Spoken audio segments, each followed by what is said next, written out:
How's it going, people? Welcome back to another episode of the CG podcast. It's a big one today because obviously we know what's coming up tomorrow. The big Champions League night, Arsenal, Real Madrid is finally here. The wait's over. Quarterfinals tomorrow, and we're going to be previewing that game as well. But yeah, it's only us three tonight. Me, myself, Dom, and Rory. How you boys feeling? How you boys been keeping? Yeah, all good, man. All good. Yeah, very well, thank you, mate. Yourself? Not too bad, man. I'm excited. I'm not scared tomorrow. If anything, pray for Madrid tomorrow, guys. That's what we'll be saying tomorrow. But no, brave. but I'm actually looking forward to the game. You know, I'm obviously bricking it if I'm being honest with it tomorrow. But I'm looking forward to it. This is why we play at the Emirates, man. This is, we moved stadium.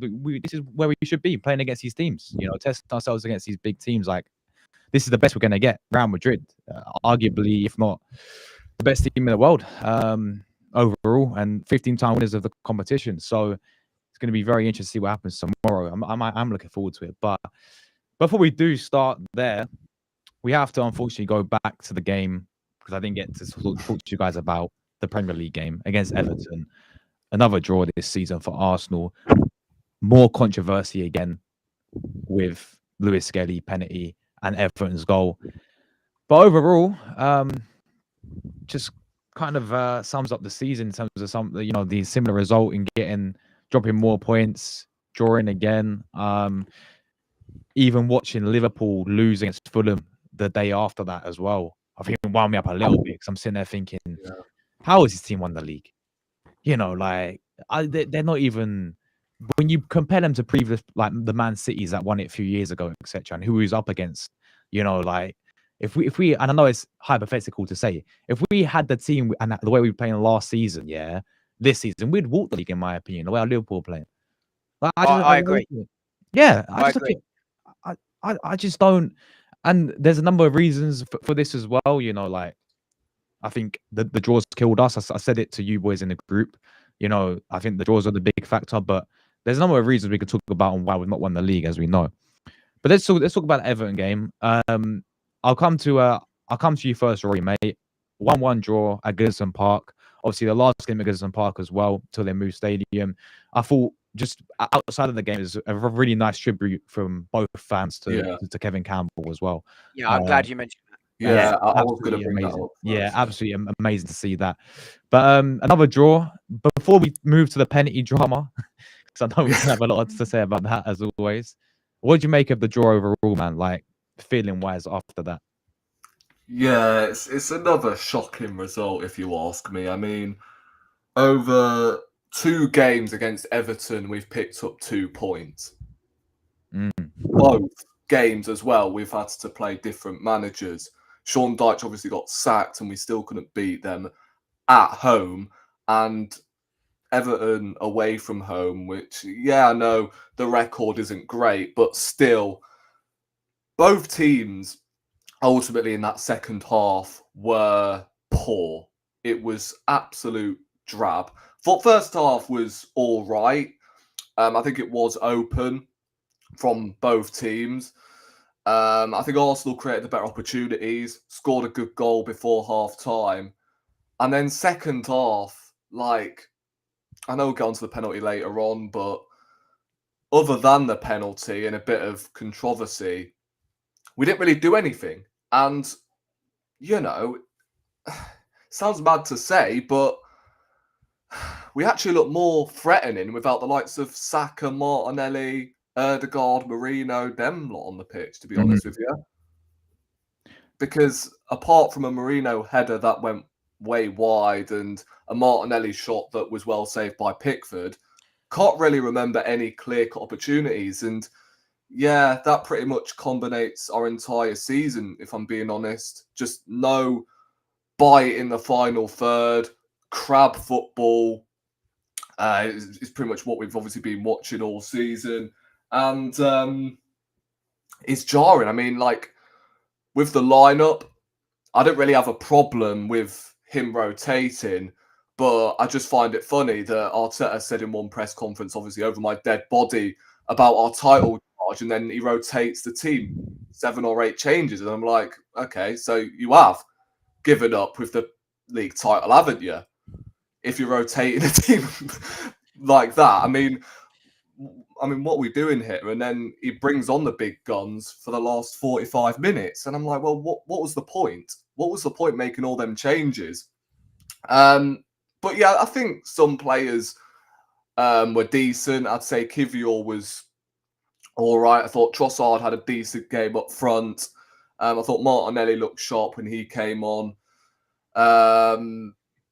Lewis Skelly, apart from the penalty, I thought had a decent game as well. Well, to be fair, right, the back four wasn't too bad. Obviously, Ben White had some decent moments, but had some rustiness in him as well.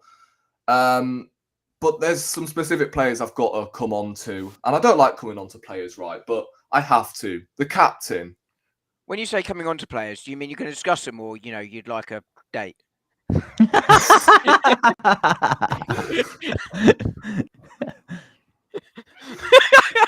Sorry, Rory. We'll see Rory. We'll see Rory applying for Arsenal Love Island dating soon as well, right?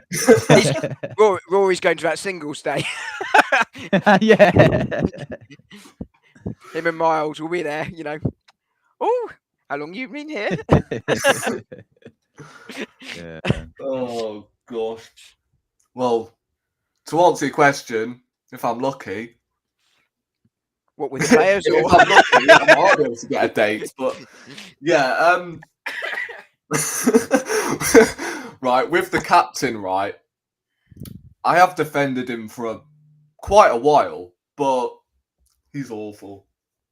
He's absolutely awful at the moment. The chance he had, brilliant ball by Tierney, who, another one, decent game when he came on, and he's our most creative player when he's off to Celtic in the summer for free. But he's the only creative outlet we have at the moment because Ødegaard's not doing it. And something is not right. I don't know whether it's because of the injury, but again, that was back in November. I've kind of had enough with the excuses. Oh, he's not well. Injury. No, just say it how it is. He's flopped massively this season. And, I mean, to be fair, I did see it coming. I can't lie. Because, well, A, Saka's absence for, 3 months? And B, because of the injury. I knew he wasn't going to come back as the same player. So I think that is partly down to the manager for rushing him back. But again, this guy is our captain, for God's sake.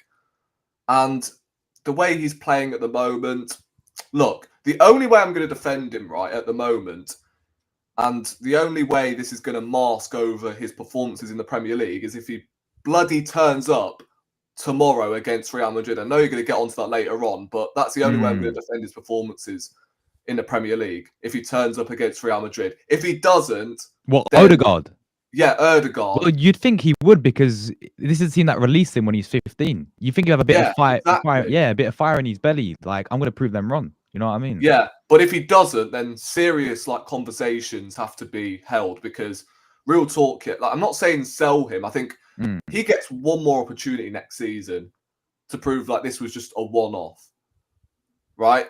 If he carries this form into next season, then he can fuck off for all I care, because we can't afford to have players settling in like this. He's been at the club for 4 years now. It would be 5.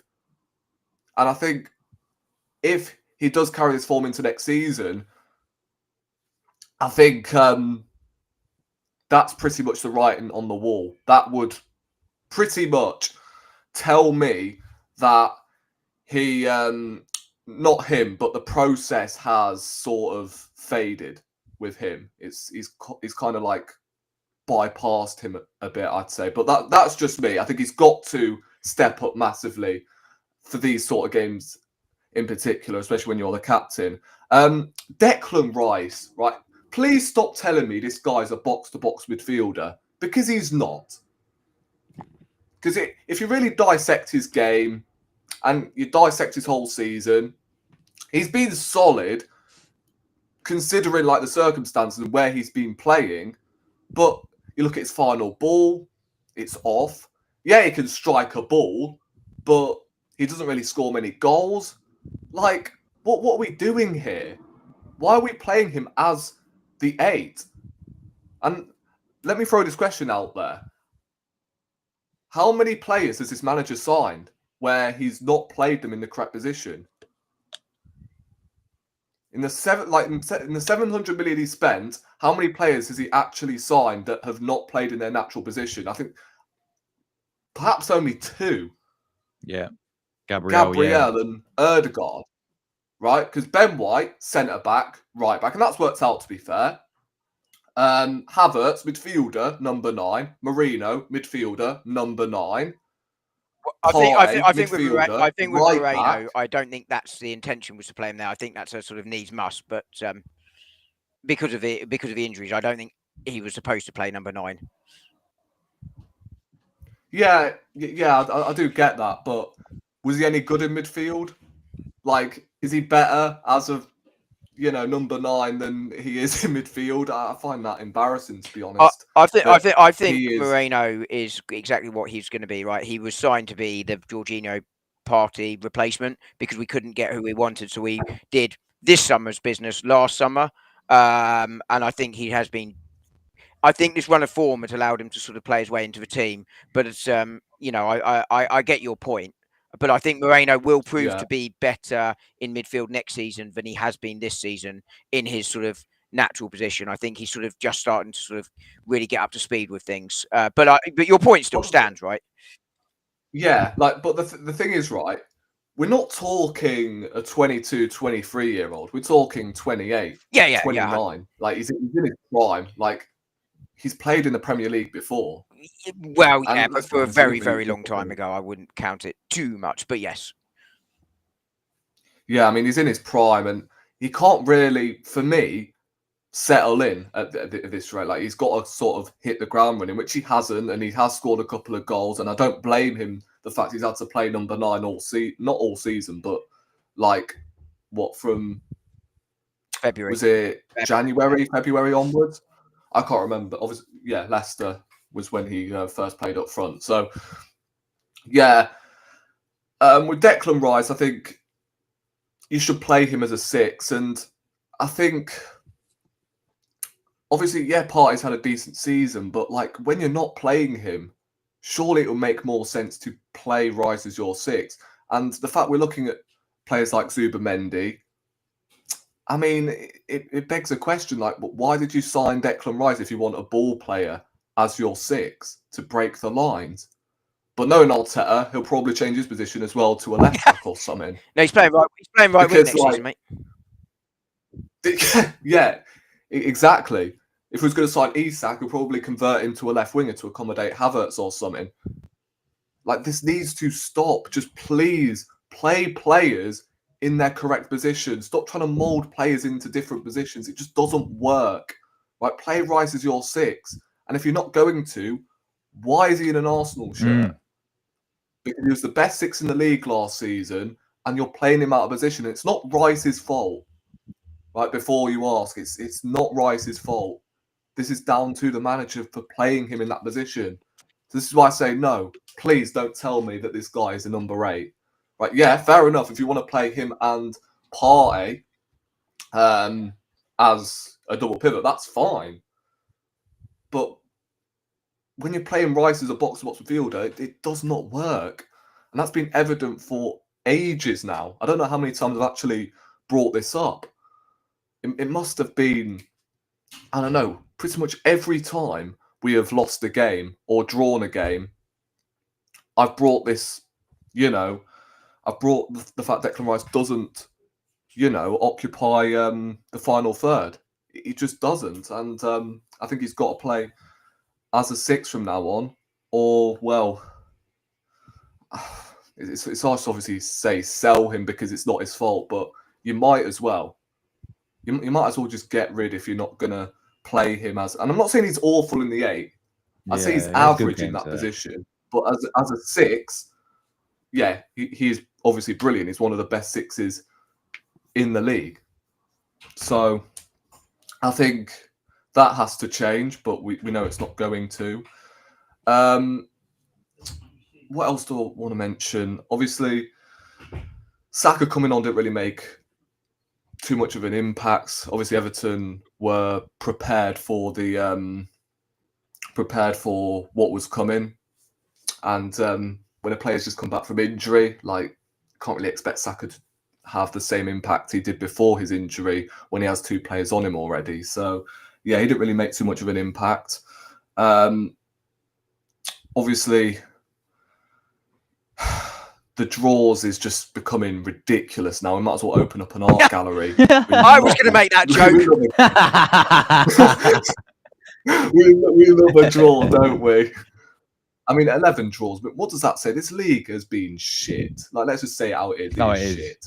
You got Forest who have lost 7 games this season and have won more games than Man City and are in the top 4, for God's sake. Chelsea have won, like, I don't think they've actually won a game away from home this year, and they're fourth. The league has They're been fourth in the really, league. really odd this year. It's been so, but we know who's going down as well. Pretty much. It's been a league that's been dominated by injuries, isn't it, this season? If you look right down the league, Bournemouth now hit, suddenly they slide. Liverpool, I was going to say, Manchester United heavily hit, Spurs heavily hit, City heavily hit, us heavily hit. You look at the sides really struggling this season, and they've all been massively, massively injury hit. With the two teams that have been least injury hit are probably the two, I say biggest overachievers. I think Liverpool I expect them to be in the title race, but not to win it. They're top, Forest third. And I don't think that's, I don't think that's a coincidence. Now, a lot of people will say, well, it's because they've managed their injuries really, really well, and they've managed their rotation really well. I'm not sure that's true, to be honest. Like, Salah's played, almost every minute in the, for them in the league this season, etc., etc. And I just think that if they, I was speaking to a Forest fan I worked with the other day, and he said, basically, he said 2 or 3 injuries, and we absolutely plummet down the league. And I don't think Liverpool do that, but I do not think if they had even take Salah out for 3 months, and we've obviously had Saka, Odegaard, Havertz, you name it, all out, and you can look at why, etc., etc. I think it's a wider conversation, and than I'm sort of making it seem here. This is a very simplistic take, but you give them Salah out for 3 months, I still don't think they win the league, and it's been one of those seasons where I think a wider conversation needs to have about this sheer amount of football that is being played. Why the hell are, I mean, I'm not complaining because it's going to absolutely screw them, but why are Chelsea and City playing in the World Club Cup? Who wants it? I mean, they could barely even get anyone to go and pay for the TV stuff. And I think this is a cause. It's no coincidence that this season is going to have the most number of injuries ever in Premier League history, coming off the back of the World Cup, coming off the back of all of these games.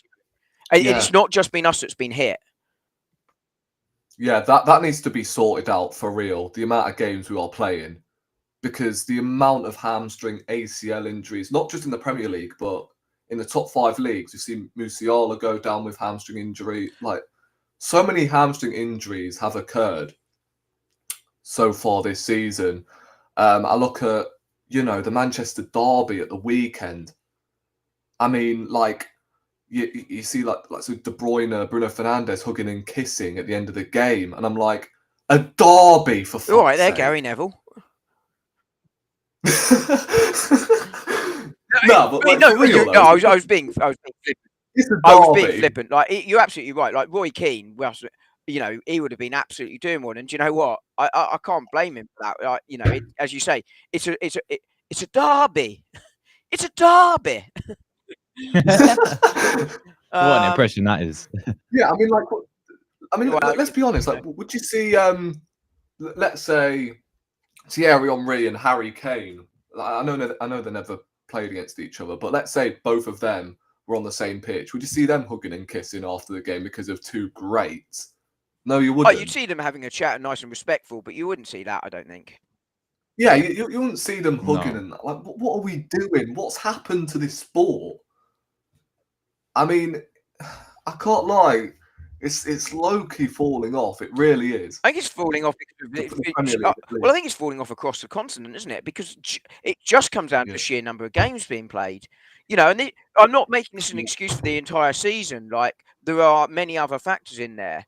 But I think people that sort of say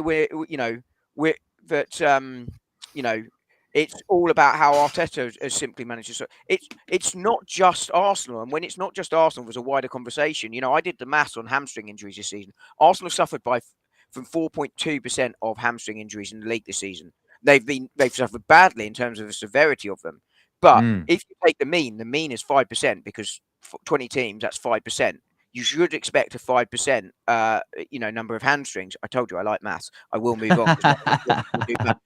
But it is telling you something, you know, that Arsenal, we're talking about all the Arsenal hamstring injuries this season, and yet they still, on average, are below what you would expect to see. You know, it tells you something. Unless I missed a hamstring injury somewhere, at which point it will change my maths. But even so, it's not going to rise above 5%. Yeah, I mean, with the Club World Cup as well, like that sort of hindered the transfer window a bit. Well, they're shutting it for a week, aren't they? Is it a week or is it a month? Yeah, it's going to be shut for 10 days. 10 days. Yeah, it reopens on the 1st of June, and then it closes again on the 10th, and then it reopens again on the 16th, I believe, and then it closes again on the. So what is going on? I'll come in and explain why that is, and then I'll explain why I don't think this will make any jot of difference, right? So it's closing because the transfer window can only be open for a certain number of days. So it's opened early to allow teams that are competing in the World Club Cup to make some transfers ahead of the tournament, which is fine. But the reason I don't think it will make a difference is because most teams won't actually be playing a game between those dates that the window is shut, and therefore you can get your deal done while the window's shut and then register them afterwards. So I think it will make absolutely zero difference whatsoever to the transfer window at all. It will make a difference to those competing in the World Club Cup though, because they will struggle to get the deals done for those few weeks because they'll be focusing elsewhere. Can we just quickly say big up to Julie for the super chat as well? She says we're beating Madrid. Come on, you Gunners. Love that, Julie. Love the optimism. I really hope you're right, Julie. But thank you so much for the kind super chat there. Really does mean a lot to me there as well. Big up, Julie, in the chat, guys. And everyone else in the chat as well. Thanks for leaving your comments. Let us know your guys' thoughts on everything as well. But Dom, I'll come to you quickly before we talk about the whole referee situation and the penalty. But what do you make of another draw? It's sort of same old this season, isn't it, with Arsenal? Yeah, I think so. I mean, this was one where, you know, Rory mentioned the press conference earlier, right? This season, he wasn't giving up. Look, I think it's important not to read too much into press conferences from anyone. Like they're going to say what they need to say to, you know, either deflect attention, change the story, whatever it is, and they're going to say the right things to sort of keep people interested. Mikel Arteta, obviously, this selection was very much with tomorrow in mind, right? The substitutions at halftime were preordained.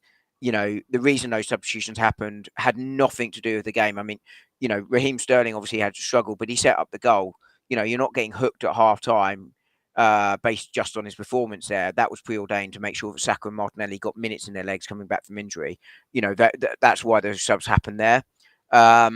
And, you know, you could see the whole team selection. Timber rested for as long as he was. You know, it's important White got minutes, but Kivior and Saliba partnering themselves with Miles Lewis-Skelly for as long as they did. That was about building chemistry. The whole game was resolved around tomorrow, not around Saturday.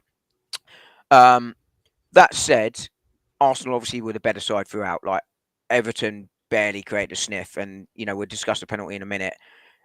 But it was equally the same old from Arsenal, right? So I've spoken about lots of factors behind the season before, but the big one I put at the manager's door is that we're too slow, too predictable season. Now, some of that does come down to not having the personnel you want available, trying to slow the game down, maybe to protect those that are still fit, right? So that they are able to sort of run for longer because you haven't got the options to come in. But it has been too slow, too boring. It's become... Gary Neville had a good point on this one, actually, which is it's become too mechanical, too methodical. And that's how Arsenal have been this season. And we sort of need to go back a little bit to where we were last season, which was still very controlled. Control is important because you've got to go through a long season, but this has become too controlled. We've gone back too far. And we saw it again at the weekend. Like, second half, we were definitely the better side as well as the first half. And we should have scored a second goal.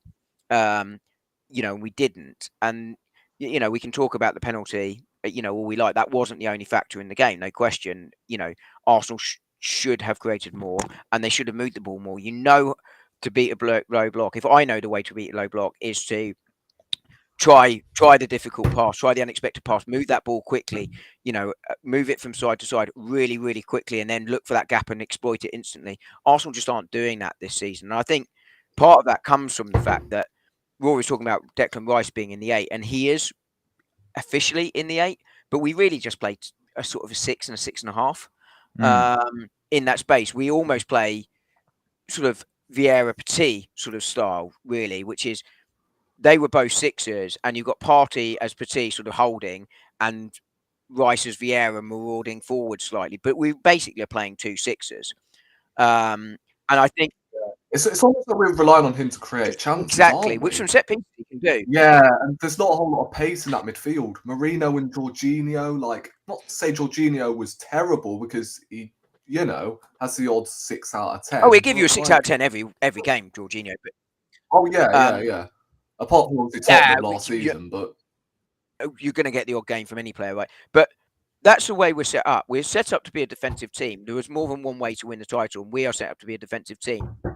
But I think this is where Zubamendi's passing is going to be really important next season. I think he will create some chances from deep with his passing. But what we also need in there, and this is what the squad is lacking, is that offensive 8. It's what Havertz was supposed to be. Yeah. And it didn't work out. I kind of understood why that was, because he was his best position is false 9 or 10. That's really what he was signed to be. Yeah, well, that's didn't he play 10 at before he came in? Yeah, he sort of played as a second striker, didn't he? Sort of just off the striker in a 2. And that's kind of where he played best for Chelsea. So he sort of saw, okay, let's try and drop him deeper. But I never thought it was going to work. Havertz is going to be exactly what I thought it was going to be, which is he's going to be a very, very good squad player. That's what he's going to transition into, like, from next season. Although it wouldn't shock me to see him back at 8, which I really hope not to see. But I really think someone like an Eze or a Steeler or a Naipan, someone like that, this is what you need in those games, because when you have Partey and Rice or Zubamendi and Rice, it's too slow and it's too defensive, because you don't need that many defenders there. Now, yes, you're getting the creativity slightly and you're more attacking impetus from your left back, which is why I talk a lot about. People say our left backs are always crap.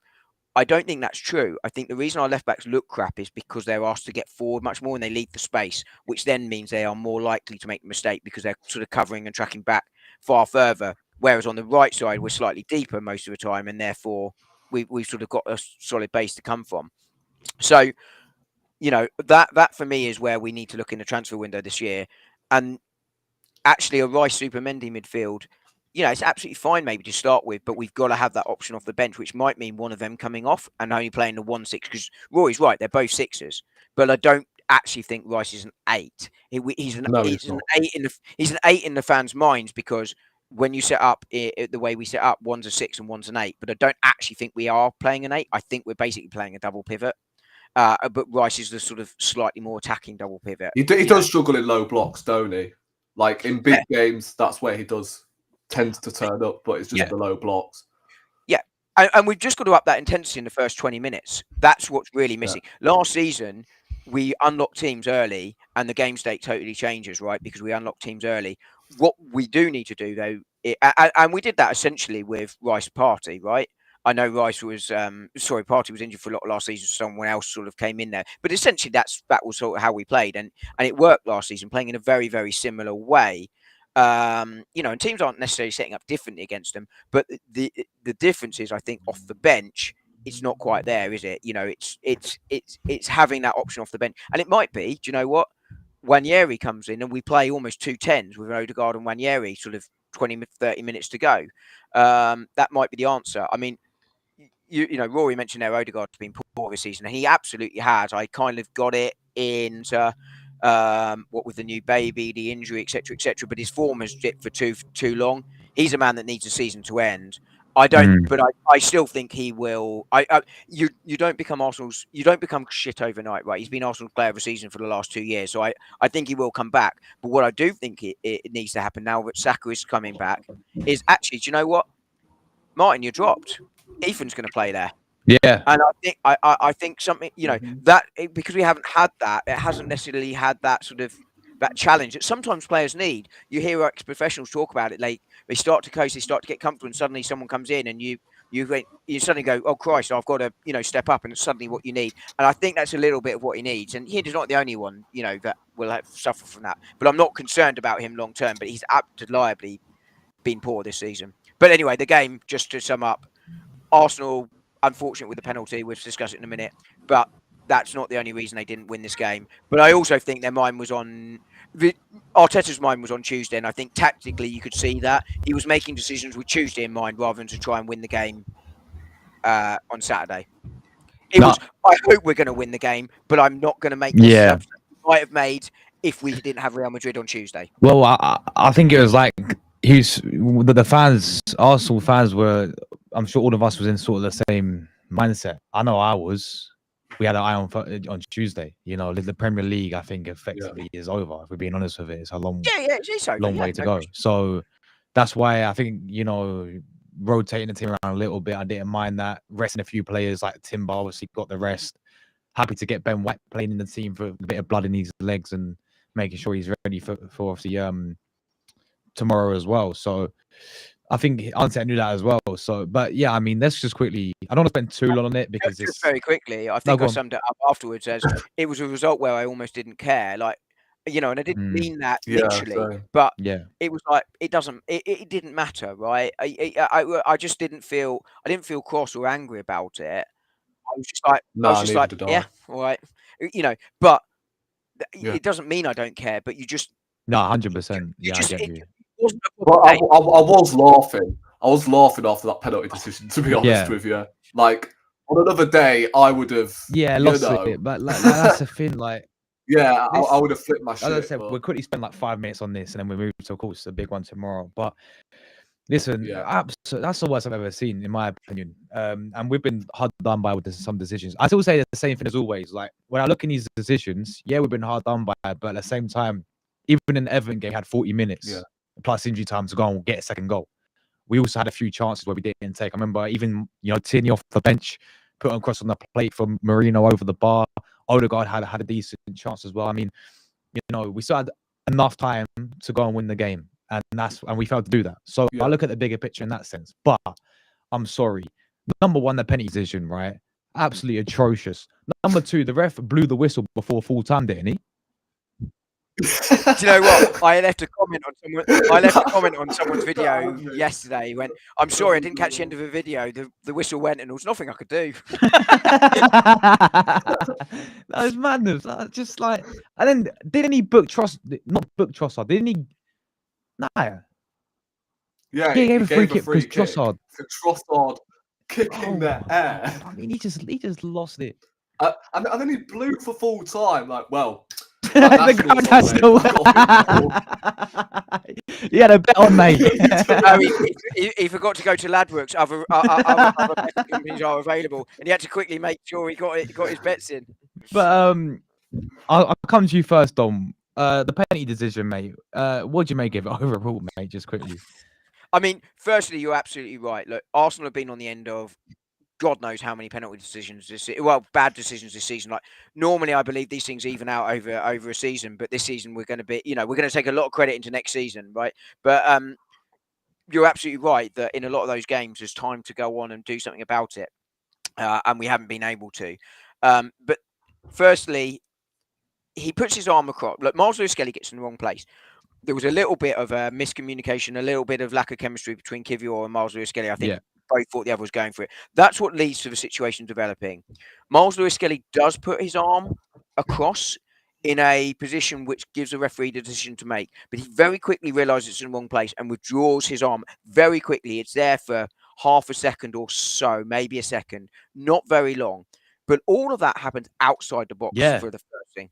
Secondly, I think there is an argument that Harrison fouls Miles Lewis-Skelly as much as Miles Lewis-Skelly fouls Harrison.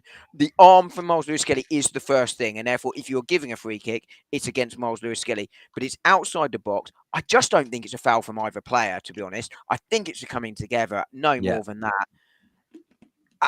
How it's a penalty. Now, if you then go to VAR, and VAR say, yes, they think that is a foul, and therefore down England is right to award the foul, or at least there isn't enough doubt to overturn that. that from a VAR perspective is absolutely fine for me. No problem. You go with the on-field decision unless there's a massive, clear and obvious error. The problem is that might be fine for whether you're foul or not. The problem is there is a clear and obvious error because it happens outside the box. And therefore, you should be saying to Darren England, if you believe that's a foul, that is the correct decision, Darren, but it's not a penalty. The contact happens outside the box, and therefore you should a free kick. That is where foul should be intervening because it's a clear and obvious error from the referee in terms of where the foul, and I say foul because it's soft at best, happens. But to your point, Arsenal had 40 minutes still. Yeah. Yeah. Absolute spot on. Rory, what would you make of it overall? Or just sort of echo what Dom said there? Yeah, I 100% agree. Now, what I will say, right, it is clumsy from Lewis Skelly at first. And it's not been the first time that the guy has been, or the kid has been caught out. Obviously, Fulham the other day where he got caught out for their goal. And look, he'll learn from it, right? He's 18 years of age, so I'm not going to go in on Lewis Skelly. The penalty, I mean, it's laughable, ain't it? I mean, if it's anything, the contact is made outside the box. So whether you think it's a foul or not, the contact is made outside the box. And I think the only contact that was made inside the box was Lewis Skelly getting fouled. I mean, look, I don't entirely blame the referee for giving the penalty, though. I blame VAR for it because VAR had the opportunity to tell the ref to go and look at the screen, but he didn't. So, like, what is VAR for? Oh, it's to send players off for a kick in the ball away. Yeah. It's honestly madness. And but can I just say, right, that the referee was abysmal all game. I mean, that Jake for both sides, by the way. Oh, what with the goalkeeper as well when he got in front of Raya? Yeah, obstructed the goalkeeper twice, like in the last minute as well, when they had that free kick, which, well, should have been full time, according to the ref, but then he resumed it, obviously. Can you imagine Everton scoring from that? Yeah. So they allow Everton to punt the ball into the box, and then they score from it. Like, that's just... And then the ref then blows the whistle the moment Raya claims the ball. And I'm like, well, hold on, you've just wasted a couple of seconds at least by blowing for full time and the players going mad because we had a few seconds left. Go and look at the screen, you dickhead. Like, we've still got a couple of seconds left of play. But with the penalty, right, I feel for Lewis Skelly because, you know, he's been on the end of some absolutely abysmal decisions. And I can't lie, I'm kind of seeing more outrage from rival fans than I am with Arsenal fans. We're getting used to it, Rory. And we're the ones and we're the ones that supposedly, you know, complaining about referees, which it doesn't sound right. You've got rival fans going on about like, oh, look how pathetic that penalty was. But Arsenal fans like, well, let's just take it on the chin, innit? Because we had 40 minutes to get back into the game. I had an Everton fan message me to say we were hard done by the penalty, by the way, believe it or not. Wow. Yeah. I mean, the thing is, right, I look at the penalty that wasn't given in the Fulham-Liverpool game. I think it was inside, 4 minutes, Pereira gets wiped out by the goalkeeper. In fact, no, it was Pereira and Muniz getting just clattered by two Liverpool players in the box, and the referee didn't give it. And I'm like, what are we doing here? The game's gone soft. Not only, I obviously mentioned about the Premier League being shit, but it's just like too much controversy, too much like, you know what I mean? No quality when it comes to like the final third. What we used to be watching, obviously, Rooney at Man United, obviously Thierry Henry at Arsenal, and Aubameyang even, Alexis Sanchez, Chelsea, lots of bloody Drogba, and then now you've got, you know, controversy pretty much every week with officiating because the game's gone soft, and it's like a lifeguard paying no notice to the person that's drowning but blowing the whistle for excessive splashing. I really thought you were going to go petting to continue the theme. Yeah, that's what it's like. And you know what I'll say to the referee for the referee next season, just hand it over to AI. Chat I'd much GPT. rather. Yeah, exactly. But almost like what they have with goal line technology. Yeah, true. Yeah, like obviously still have a referee on the pitch, but like, just allow them to make more decisions. You know what I mean? Themselves, right? Nothing in their ears, just the referee and the game, pretty much.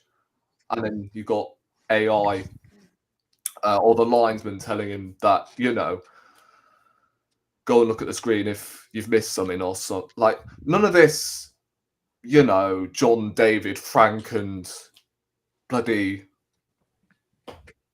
I don't know, Bob in the VAR room telling him what to do in your ear. Like, no, Frank thinks this, John thinks that.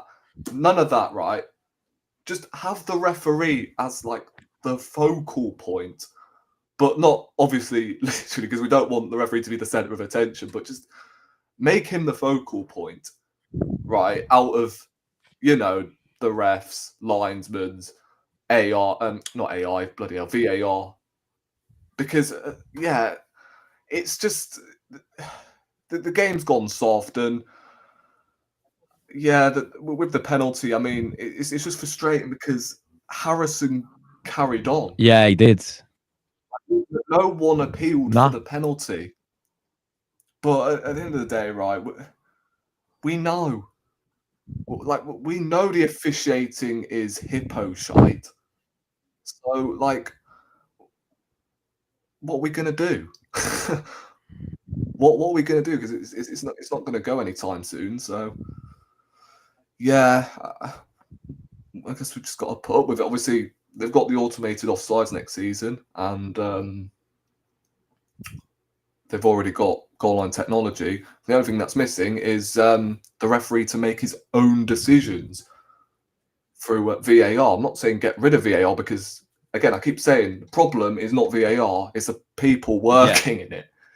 Yeah. You know what I mean? So the referees have become reliant on VAR. That's part of the problem, right?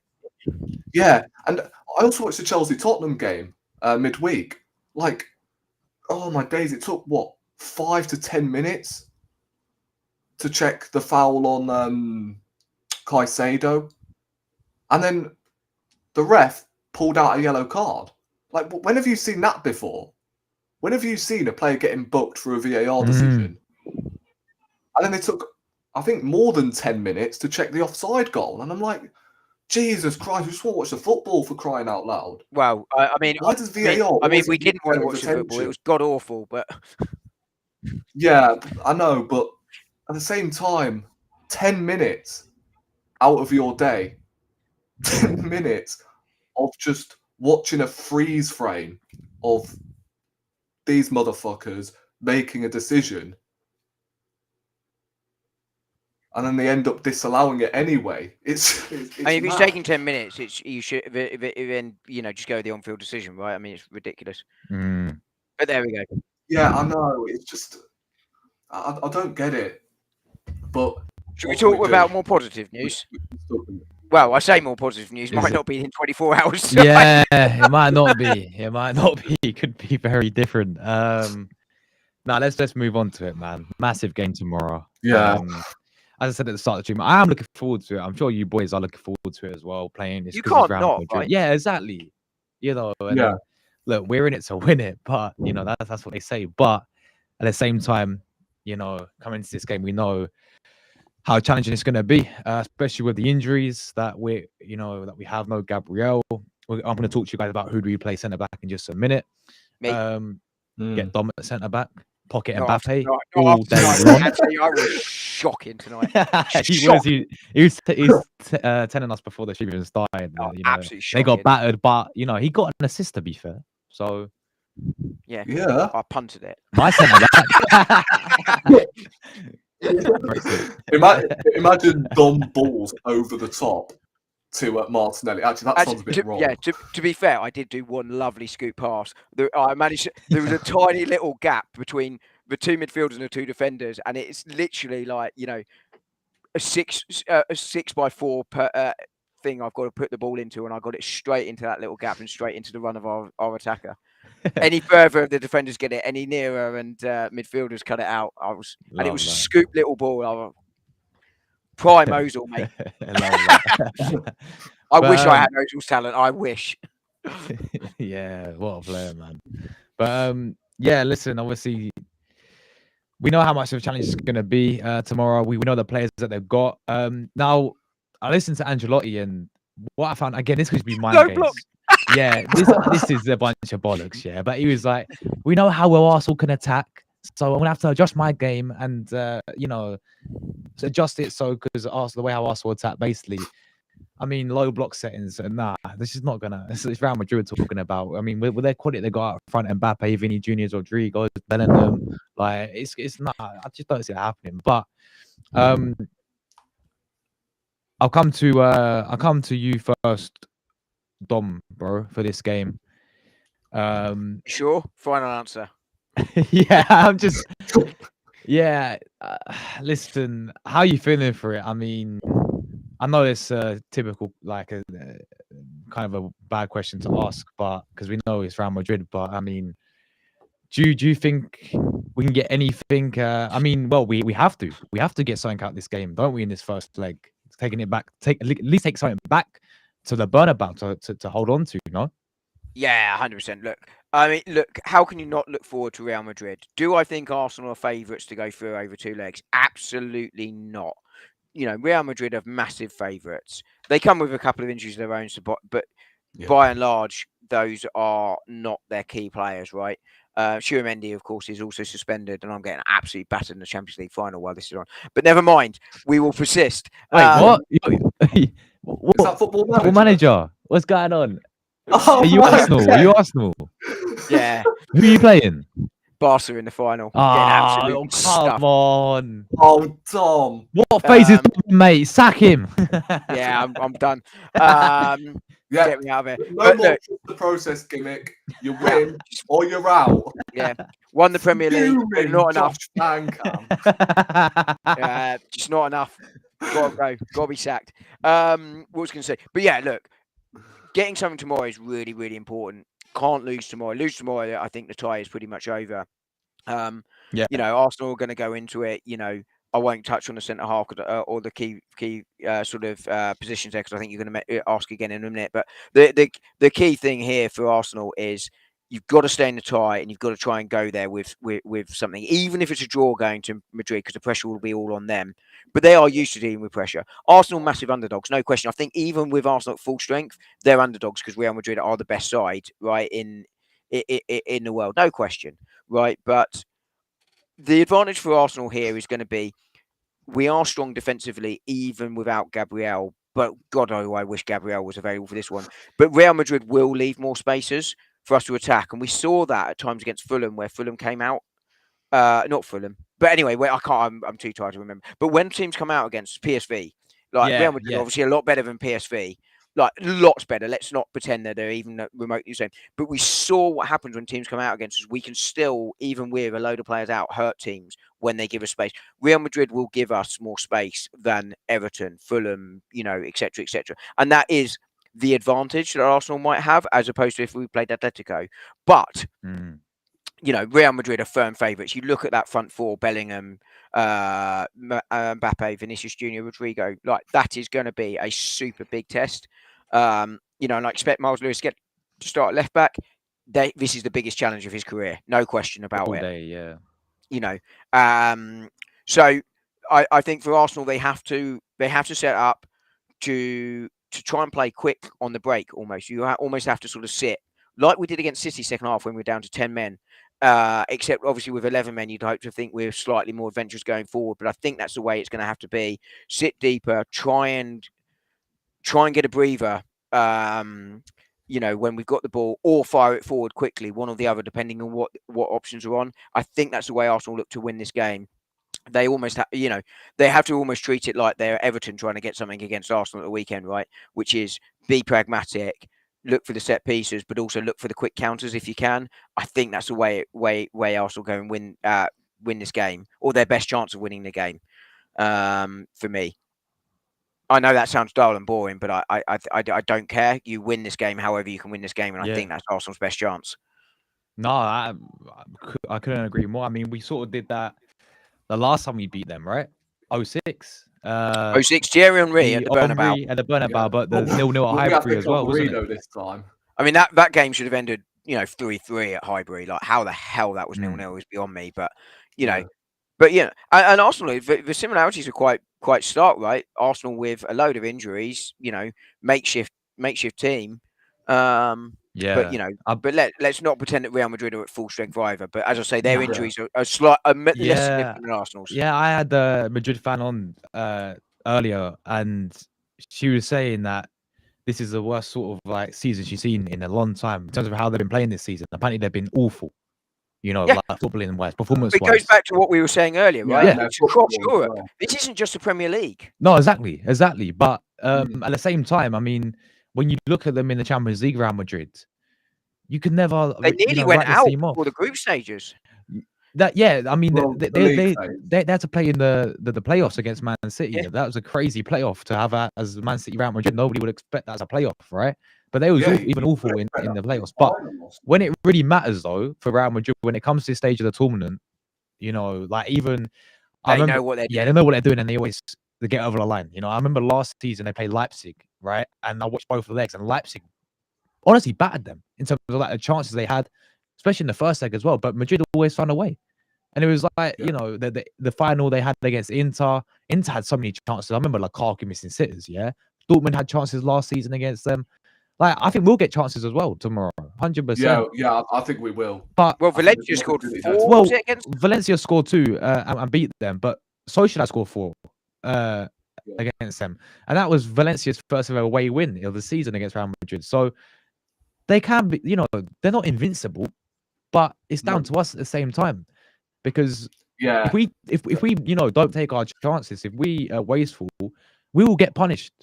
We will 100% get punished because Madrid, they can have 1 moment of brilliance, and Mbappe showed that against Man City as well in the playoffs.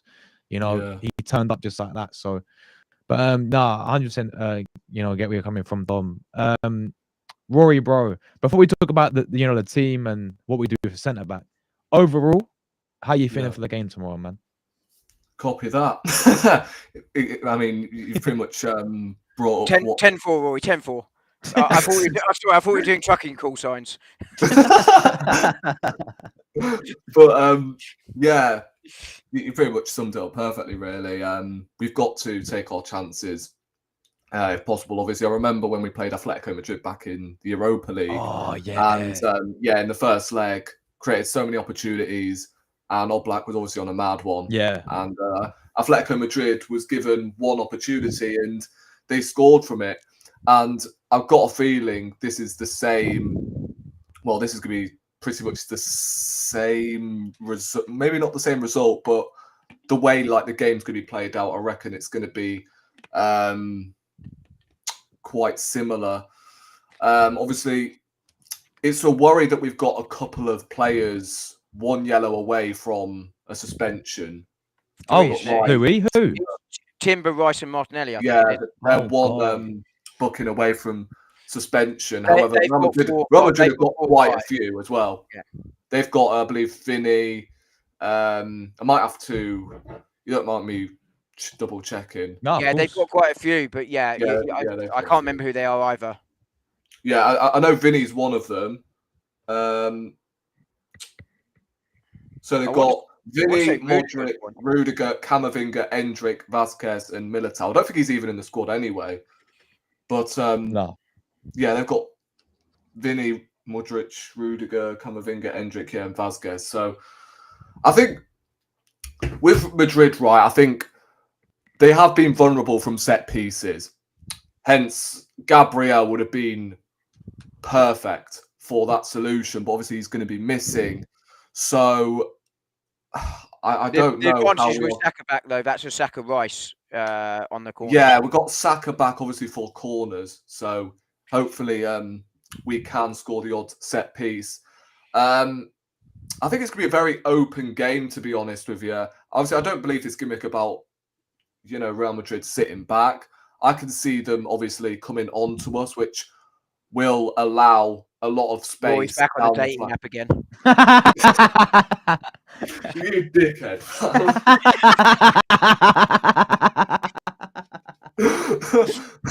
I wouldn't suggest saying that to your date.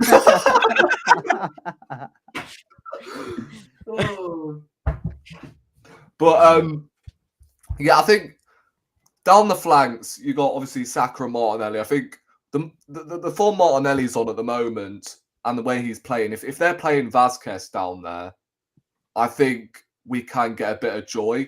And if they're playing Alaba, I think it's either Alaba or Garcia they're playing down the left. So I think Saka could hopefully propose some damage down that side. Basically, we just have to take our opportunities, and we've got to take at least a 2-goal cushion. If we can get some sort of lead, though, going into the Bernabeu, like, I don't know, clean sheet, let's say a 1-0, it may not be great, but at least it's a lead going into Real Madrid. First goal's crucial, right? Tomorrow. But I think anything but a win. I think. Would you guys take a draw? No. I think a draw would be, Real Madrid will know exactly how to count. I think it'd just be like the Bayern game if we drew. You remember last season? Yeah, like that's exactly what I was going to say. I think it would be identical to the Bayern game, where I think we'll score a couple of goals, but Real Madrid will catch us on the break because obviously we've got Kiwior at the back. I wouldn't obviously start Kiwior. I know we'll get onto the lineups later, but I wouldn't obviously start Kiwior despite him having a decent game against Everton. Yeah. But they playing Beto, and then on Tuesday taking on Mbappe. So yeah, I think I'm failing to spot all the differences. Yeah. But I can't believe I just compared Beto and Mbappe, even in jest. Jesus Christ. But yeah, I think Arsenal need to go into this game pretty much play with no fear is what I want to see from Arsenal. And that's it, really. I mean, about, Arsenal's like a club as well, and the atmosphere going into the game. I mean, can't be the only one, but most clubs are given flags for like the pre-game atmosphere. We're given bloody, rubbish bags, and I'm like, why? Why aren't we giving us fucking flags, bro? It doesn't make any sense. But I'll ask Dr. Sheldon Cooper to see what fun we can have with flags for anyone that gets a reference. Congratulations. Yeah, every single club in Europe are given flags, but we get given plastic bags. I don't like that. To be fair, I don't think they can't afford it. Well, yeah, to be fair. But it's going to be hectic, that's for sure. The atmosphere as well, and we'll just see what happens in it. I mean, see what happens. Yeah, 100%. So team wise, Roy just said it about Kiwior, but Dom, I'll come to you first. Kiwior or not for you? Oh, well, for me, it's Thomas Partey at right back. No, I mean, look, Kiwior is going to start. Yeah, he will. Do you reckon? Kiwior will start tomorrow. Yeah, but don't you think he played against Everton? That means he can't, he won't play him again? Or I think a lot of the changes at Everton were about Real Madrid, right? Saka 45 minutes. White getting some minutes so that Timber could rest. MLS coming off, etc., etc. I think that was all about that. But I think the centre back partnership is the difference, right? And Miles Lewis-Skelly also starting that. That was about trying to build some chemistry there. Yeah. So I think that's what that was about, because you can't have moments where Miles Lewis-Skelly and Kiwior left it for each other. You need to build that understanding and that that sort of chemistry. Now, one game doesn't do that. Obviously, it takes more than that at centre half. You don't just go, we've played one game together. We'll be absolutely fine when you're playing the best. But I think for me that suggests Kivior is going to start. I also think the only other alternative here, given that Calafiori is out, and I think Calafiori would start at left centre half for this one had he been fit, is Ben White moving to centre half. And I think the reason I go Kivior is not because he played brilliantly against Everton or anything like that. I mean, he played well against Everton, but Everton is not Real Madrid, as we identified. But Ben White still looks quite rusty. Yeah. You're then asking him to come back inside at centre half, which he hasn't played for a little while. I still think he would be perfectly fine at centre half because Timber has to start at right back, no question. He's the informed right back, and he's the best defensive right back out of the two. So you then shuffle Saliba across, and suddenly you've got a centre half pairing that have not played for at least 3 years together. You've got Ben White that's rusty, and you're then moving your best centre half to his weaker side, and I think that's why Jakub Kivior plays for me tomorrow night. Fair enough. And overall, Dom, your team that you would go with? God, I hope I got this right from earlier. I should have written this down every week. Raya in goal, Timber, Saliba, Kivior, Miles Lewis-Skelly, but I certainly wouldn't be against Tierney. I don't want Zinchenko starting this one at left back. It's the wrong type of game. No. Zinchenko starting at left back is absolutely fine when you're playing PSV or you're playing Everton or you're trying to get an extra attacking player on the field, but not against Real Madrid. He's not the left back. That's why he still has value in the squad for me, is those sort of games. But not, I mean, obviously Miles Lewis-Skelly makes that redundant now, but he doesn't play against Real Madrid at left back. Absolutely not. But that's the back four. As I say, I'm not opposed to Tierney starting at all. Then it'll be Partey, Rice, Odegaard, Saka, Moreno, Martinelli. That will be the 11. So yeah, Mikel Marino up front. Fair enough, man. Yeah, I mean, he's one of the informed strikers in Europe, but I wouldn't be opposed to. Do you know what? Away from home, I really, really, really want to see Martinelli start at number 9 in the Bernabeu. Because I think that's where the pace, because Real Madrid will come out more. I think they will, to Ancelotti's point, right, he's not going to play low block, but I could see them playing a little bit deeper tomorrow than they usually do, especially given the way they defend against Valencia. But there's no way they can do that at the Bernabeu. The fans will go mental, absolutely mental, and not in a good way. And that's where Martinelli, it's like, we were talking back in August about Martinelli's form and whether he gets dropped. And I think it was you, Rory, that made the point that you were going to drop him for the next game if he had a shocker. And I said, I don't. He plays again because it's Tottenham and it's the high line. And I think it's a similar thing here. Martinelli obviously in much better form now, but the high line is definitely going to be the crucial thing here. Yeah. Yeah, 100%. But just one last thing as well. No, of course. The danger of Kivior, and I've just seen it. I should have said it, but Posh has said it in the thing. The danger is you've got Kivior against Mbappe, which is a little bit worrisome. But that's also why I don't want White there when he's rusty, and he is rusty. Yeah. And there's a danger with both options. Why not Timber centre back? Because we'd have Ben White at right back as well, and Ben White's just come back from injury. Vinny, so well. Again, you've got the rustiness against Vinny, but secondly, he's just come back from injury, and the right back is far more. Takes far more out in the body physically. Yeah. And Ben White's always been an attacking right back, hasn't he? Yeah. He does have his deficiencies. I mean, I don't Everton. Going forward, he looked all right, overlapping as always. Yeah. And he had a good game. And he had some shaky. He had a few moments when he almost, I think, played them in, didn't he? When he, it's just rusty. Yeah. You do that against Real Madrid. It's a very different story to do. Yeah. And that's why I go Jakub Kivior. But it's not without its risks, right? That's why Gabriel. If all the players get injured, it had to be fucking Gabriel. I know. Yeah. Otherwise, I probably would predict a clean sheet.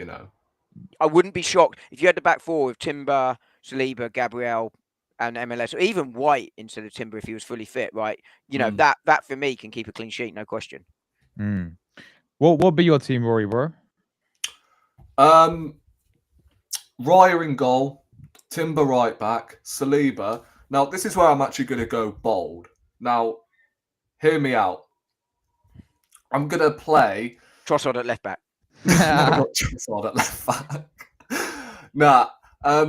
At left centre back, instead of Kiwior, and again, this is no disrespect to Kiwior because, again, I'm not taking away the fact he had a decent game against Everton, but I would much rather see Tierney at left centre back. Yes, boy. Because I have seen him play at centre back for Scotland, and he's done a decent job. Remember that FA Cup run-in where he played left we played back? a back three, right, in the FA Cup. Yeah. Does he I play would much rather see him play left centre back. Yeah, do they play three at the back for Scotland though? Yeah, rather than two? He did play Have three we at the seen back. him playing Yeah, at he's two? never really played in a 4, but I'd still start him at left centre back. Right, And then it's not really going to be relied on, aerial duels. You know what I'm saying? yeah, Like he's going to be relied on, well, pace, isn't he?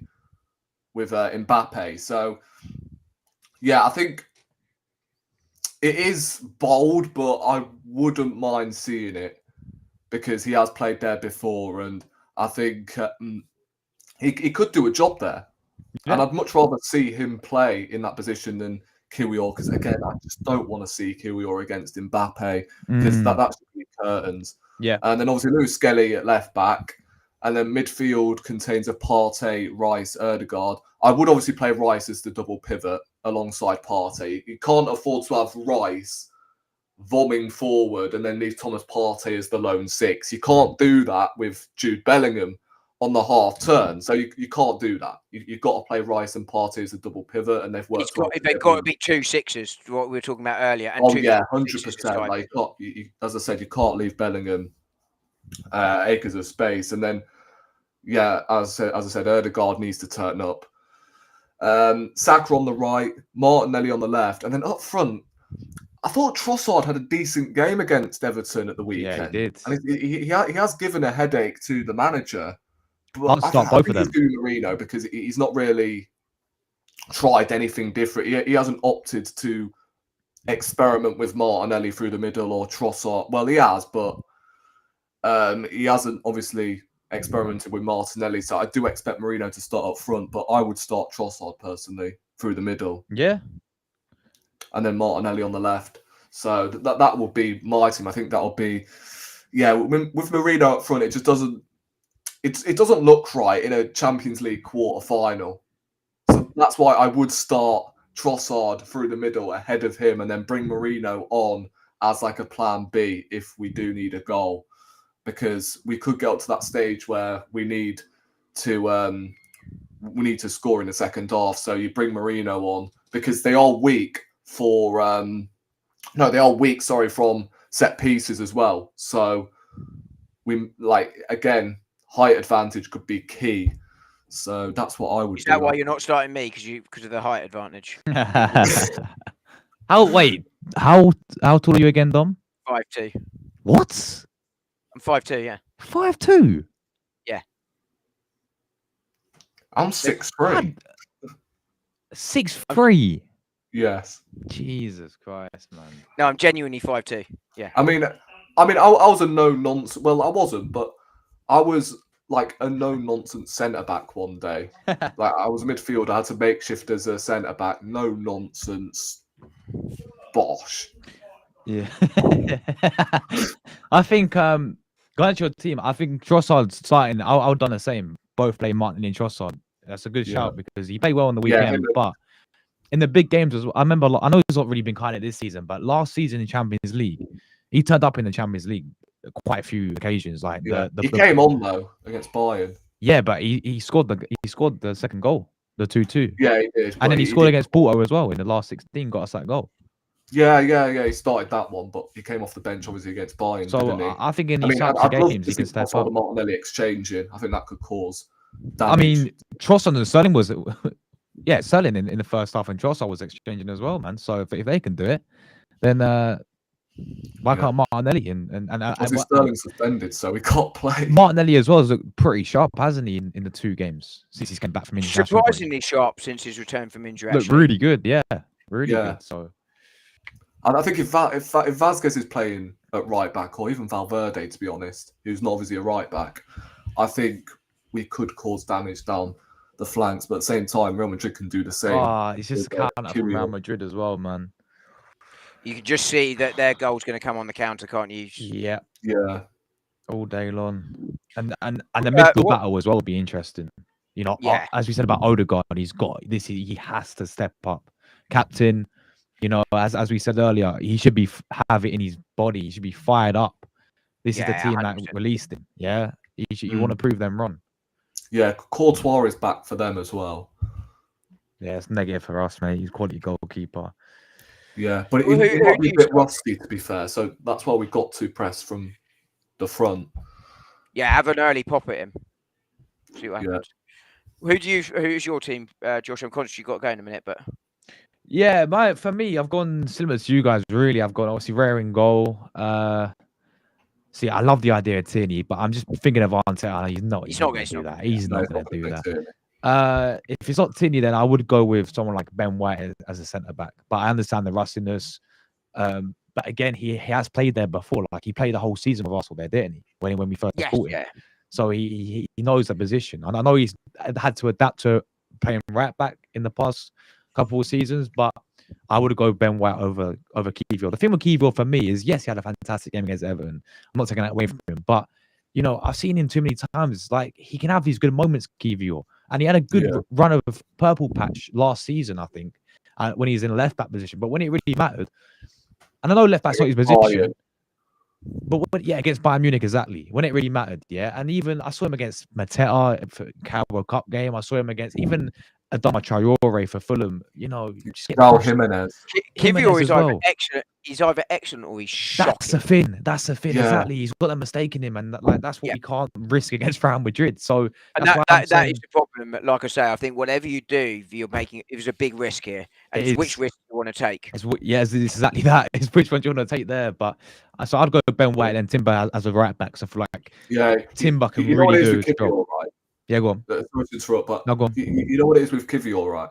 Every single time, right, we concede goals, I see him jumping for unnecessary balls on the halfway line.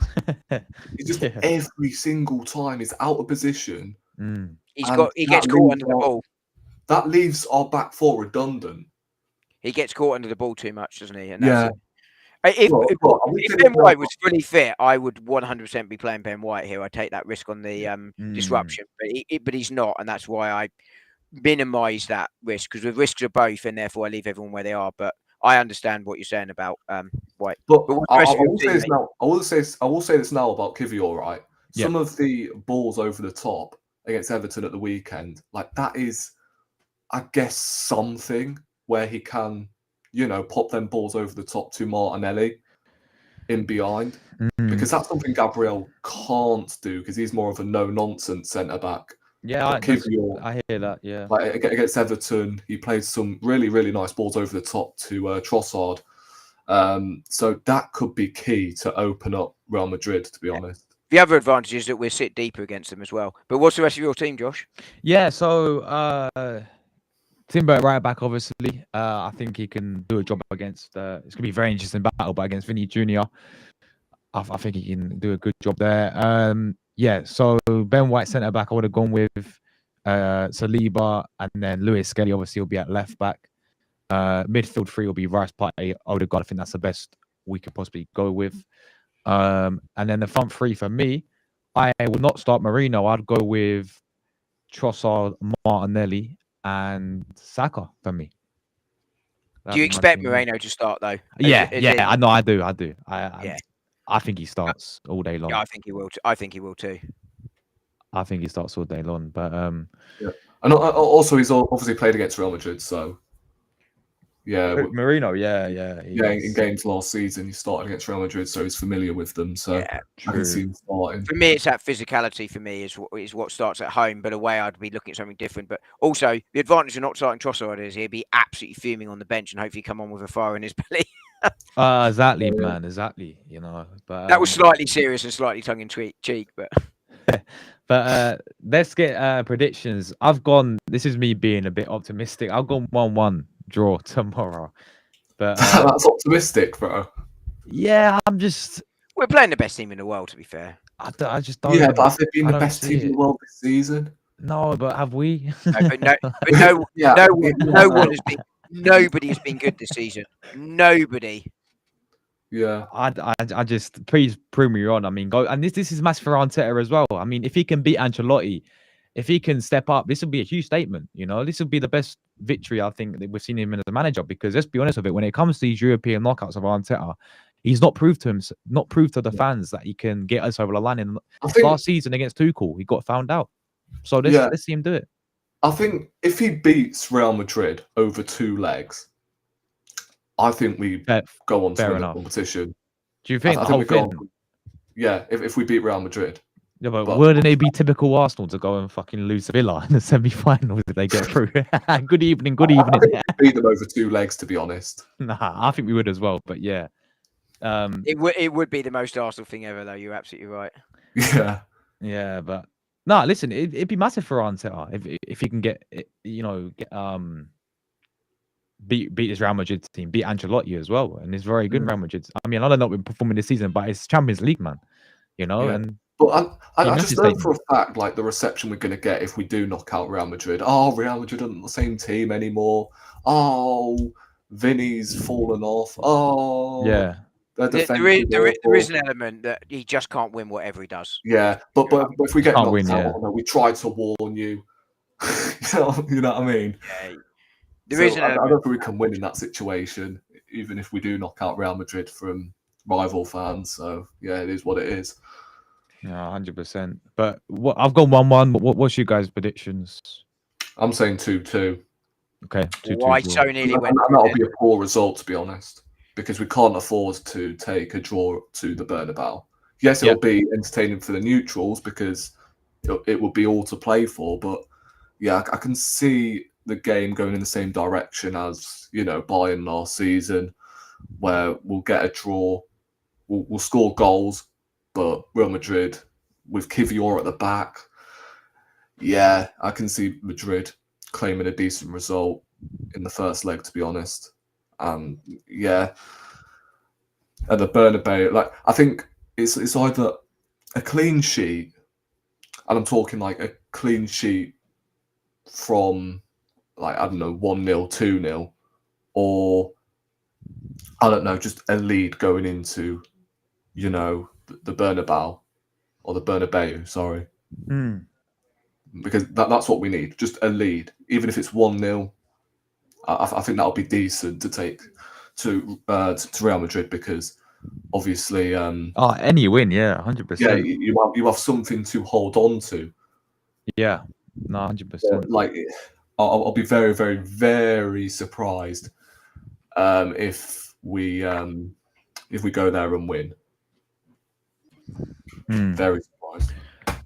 Likewise. Lee's gone very positive in the chat of 3-0. Bertie. Big up Guna Gathering, by the way. Bertie is my fear, but that's what it's going to be. Yeah, you got literally opposite there. 2-0, 3-0 Guna Gathering. Bertie's my fear, 100%. I also went 1-1, by the way, Josh. Yeah. You know what? I was going to say 1-0 as well. I think we're still in the game if you draw, but you Real massive favourites at with a draw. I mean, I think they're massive favourites even if we do win, but medication.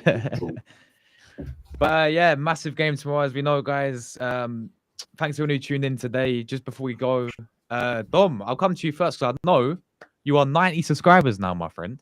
Is that what I'm on? You're 10 away from 100. Anyone new watching the channel, subscribe to Dom right now. Get to 100 subscribers, people. Yeah, that would be awesome. I'm 6 months old at the end of this month. 6 months old at the end of this month, I think. I mean, not literally, that's my mental age, but the channel is. So stoked at 90. I was on 89 last time I looked, but there we go. Thank you to everyone that has supported me through, as always. I'm trying to put out some early shorts, so do log on early. They're going out about 8 o'clock in the morning-ish. They seem to be going quite well. I put one out this morning, actually, on a slightly interesting topic of how fan behaviour is, and sort of what that's like in football. So that was interesting, hopefully an interesting 2.5 minutes. There is a match review out as well. But yeah, do please check out the channel and please do support me because I'm genuinely stunned at having 90. I said to Josh, I was like, no one will do it. I'll get to 10. Like, I remember, man. But yeah, man's doing amazing. 90 subscribers already. I'm stoked at that. It took me a year to get 100 subscribers, and you've done it in 6 months, by the way. Bro, it took me like 2 years. Well, I'm not there yet, by the way. Come on, guys. If you're new right now, anyone new not subscribed to Dom, I'll put his link in the chat. But the likes of yourself and me are massively helpful with that, right? You know, it gives me exposure. No, of course. You know. By the way, Rory, for these dates you're going on, I don't recommend exposure either. Just just end the stream, Dave.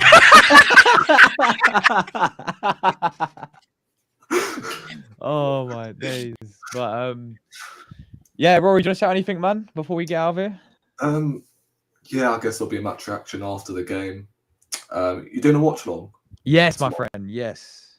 Yeah. Be there, so I might be on for that because obviously it's a huge game. You so. you can multi is that before or after blind date, Rory? I promise I'm done now. You'll be doing it on the watch along, won't you? At the same time. I'm done. I won't do. I promise. That's it. That's it. Yeah, that's it. There we go. There we go. He's vexed. But yeah, there we go, guys. Enjoy the watch along tomorrow, guys. You know, I will hopefully make it back for kickoff, but if not, I'll be tuning in the train if I'm delayed back. But I'm hoping to make it back for kickoff to watch the game. If you're around after the game, Dom, and you want to hop on, I'll do match review live. If you want to hop on, man, it's up to you. Let's see how it goes. I might be crying. True, exactly, bro, exactly. You know, it depends how the result goes, I guess. But yeah, 6-0 Real Madrid. I'm not coming on. yeah. Nah, big up Cooper in the chat. No worries, my brother. Every single time. I understand. Cooper's going through a lot. He's having an operation, surgery in a few days. And good luck with the surgery. All the best, Cooper, my friend. No worries. No need to apologize, man, at all. That's all. Bertie, I'm having a lower laugh. But yes, guys, we'll catch you guys tomorrow for the big game, of course. Enjoy the rest of your evenings, everyone. You guys catch me on Mike's channel as well. I'm going on there right now with a few of the other guys talking the Champions League, all the games. So you can catch me there right now. I'll quickly leave a link to that in the chat for you. And try and remember your starting 11, Josh. Yes, maybe I need to write it down. Yeah. So yeah, catch this one here, guys, in the chat. I'm live there next. So yeah, big up Dom, big up Rory, big up the chat, and as always, comment.